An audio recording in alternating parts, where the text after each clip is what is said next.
Hey guys, okay, this is a video that's going to be both for the lumber company and for the architect.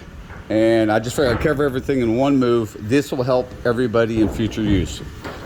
We're going to start with architect. So first things first, let's keep everything, anytime you do anything here in Tennessee, remember, we are super busy. Everybody's busy. So you have to write everything in crayon. Don't leave things in detail pages for us to try to find. For example, that room back here that's raised, the study, even though the doors are coming out on the landing and it's blatantly obvious, everybody's just hammering so hard, it's easily missed. So that's where you have to put, on a study, put text in there, hey, this floor is lifted up, guys, just make sure everybody knows, all right?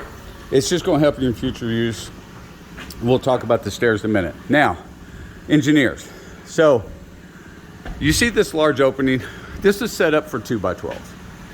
And the engineer always puts this, well, that's, you know, we know that there's gonna be 2x4s in between the doors. Well, this home's gonna be on the registry one day. And everything we do, we don't underframe, we like to overframe.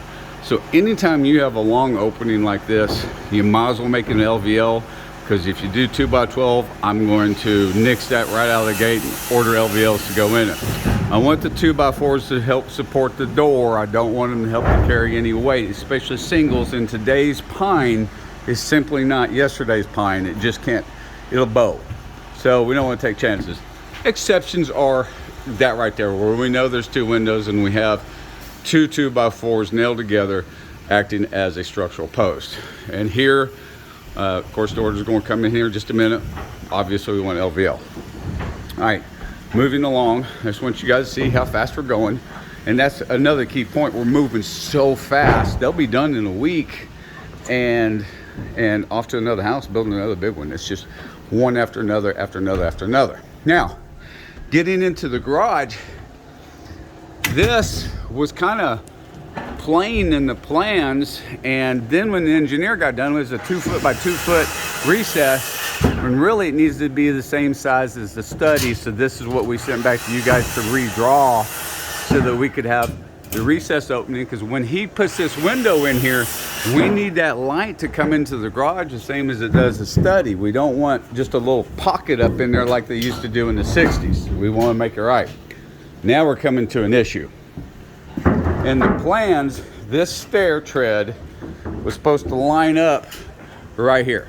That was supposed to be the top. If you look, this is the closet. Now the angle is actually framed into the opening completely. So we're going to have to either lower the ceiling, box this out. It is a horrible mess, and it is a huge issue. So that's what we're looking at right here. That's the big one. The other thing is whenever you're drawing a house out in the country like this and there's no other houses around,